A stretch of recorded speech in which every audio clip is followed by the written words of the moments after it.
রাজধানীর হেয়ার রোডে অবস্থিত রাষ্ট্রীয় অতিথি ভবন যমুনাকে সরকারি বাসভবন হিসেবে বেছে নিয়েছেন প্রধানমন্ত্রী তারেক রহমান। সরকার প্রধানের নিরাপত্তা ও সচিবালয়ে যাতায়াতের সুবিধা বিবেচনায় নিজেই এই সিদ্ধান্ত নেন। এদিকে নতুন মন্ত্রী ও প্রতিমন্ত্রীদের জন্য সরকারি বাসা বরাদ্দের প্রক্রিয়াও শেষ করেছে সরকারি আবাসন পরিদপ্তর। বর্তমানে যমুনায় অবস্থান করছেন সদ্য বিলুপ্ত অন্তর্বর্তী সরকারের প্রধান উপদেষ্টা অধ্যাপক মোহাম্মদ ইউনূস। গৃহ ও গণপূর্ত মন্ত্রণালয়ের সংশ্লিষ্ট সূত্র জানিয়েছে, আগামী ২৭ ফেব্রুয়ারি তিনি বাসভবনটি ছেড়ে দেবেন। পরবর্তী সংস্কার কাজ শেষে প্রধানমন্ত্রী সেখানে উঠবেন।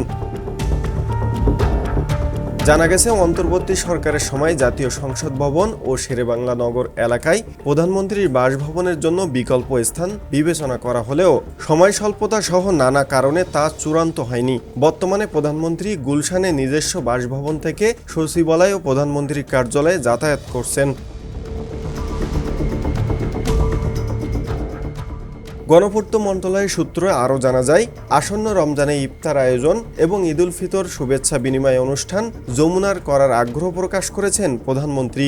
সে লক্ষ্যে দ্রুত সংস্কার কাজ শেষ করার উদ্যোগ নেওয়া হয়েছে।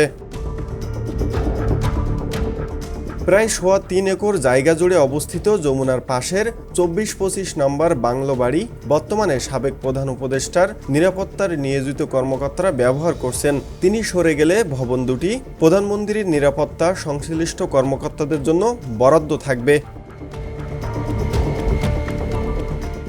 এর আগে প্রধানমন্ত্রীর সরকারি বাসভবন ছিল গণভবন। ২০২৪ সালের ৫ আগস্ট সরকার পরিবর্তনের প্রেক্ষাপটে ভবনটিতে ভাঙচুরের ঘটনা ঘটে। পরে অন্তর্বর্তী সরকার এটিকে জুলাই গণঅভ্যুত্থানের স্মৃতি জাদুঘর হিসেবে রূপান্তরের সিদ্ধান্ত নেয়। বর্তমানে সেখানে জাদুঘরের নির্মাণ কাজ চলমান থাকায় প্রধানমন্ত্রীর বাসভবনের সুযোগ নেই।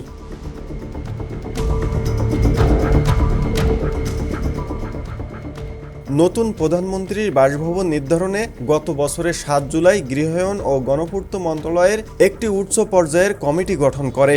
৬ সদস্যের এই কমিটি রাজধানীর বিভিন্ন এলাকায় পরিদর্শন শেষে প্রতিবেদনে যমুনা ও হেয়ার রোডে ২৪-২৫ নম্বর বাংলো বাড়িটিকে সমন্বিত পরিকল্পনায় প্রধানমন্ত্রীর বাসভবনের জন্য উপযুক্ত বলে সুপারিশ করেন। এদিকে রাজধানীর হেয়ার রোড, মিন্টু রোড ও বেইলি রোড এলাকাগুলো মন্ত্রীপাড়া নামে পরিচিত। নতুন সরকারের দায়িত্ব গ্রহণের পর এসব এলাকায় অবস্থিত বাংলো বাড়িগুলো থেকে সাবেক উপদেষ্টারা সরে যেতে শুরু করেছেন। ইতিমধ্যে অধিকাংশ বাসা খালি হয়েছে। সরকারি বাসভবন অধিদপ্তর জানিয়েছে, নতুন মন্ত্রী ও প্রতিমন্ত্রীদের জন্য বাসা বরাদ্দ সম্পূর্ণ হয়েছে। সংস্কার কাজ শেষে ঈদুল ফিতরের পর তারা নতুন বাসভবনে উঠতে পারবেন। বরাদ্দ পাওয়া মন্ত্রীদের মধ্যে রয়েছে স্থানীয় সরকার মন্ত্রী মির্জা ফখরুল ইসলাম আলমগীর, স্বরাষ্ট্রমন্ত্রী সালাউদ্দিন আহমেদ, মুক্তিযোদ্ধা বিষয়ক মন্ত্রী হাফিজ উদ্দিন আহমদ, সমাজ কল্যাণ মন্ত্রী আবু জাফর মোহাম্মদ জাহিদ হোসেন, ধর্মমন্ত্রী কাজী শাহ মোফাজ্জল হুসাইন কাইকোবাদ, ভূমিমন্ত্রী মিজানুর রহমান মিনু, সংস্কৃতি মন্ত্রী নিতাই রায় চৌধুরী, আইনমন্ত্রী মোহাম্মদ আসাদুজ্জামান এবং পানি সম্পদ মন্ত্রী শহীদ উদ্দিন চৌধুরী অ্যানি। এছাড়া পররাষ্ট্রমন্ত্রী খলিলুর রহমান মিন্টু রোডের ৩৩ নম্বর বাংলো বাড়িতেই অবস্থান অব্যাহত রাখবেন। অন্যদিকে অর্থ ও পরিকল্পনা মন্ত্রী আমির খসরু মাহমুদ চৌধুরী এবং শ্রম ও কর্মসংস্থান মন্ত্রী আরিফুল হক চৌধুরীকে গুলশান এবং সড়ক পরিবহন ও সেতু মন্ত্রী শেখ রবিউল আলমকে ধানমন্ডিতে সরকারি বাসভবন বরাদ্দ দেওয়া হয়েছে। প্রতিমন্ত্রীদের জন্য হেয়ার রোডে অবস্থিত মিনি স্ট্যান্ড অ্যাপার্টমেন্ট ফ্ল্যাট বরাদ্দ রাখা হয়েছে। এখানে ৩টি ১০তলা ভবনে মোট ৩০টি ফ্ল্যাট রয়েছে। ইউএফটি ফার্স্টের সাথে ট্রেড করুন যে কোনো জায়গা থেকে। ক্যাম্পাসে ক্লাসের ফাঁকে, ঢাকার জ্যামে বসে কিংবা ঘরে বসে ট্রেডিং এখন হাতের মুঠোয়।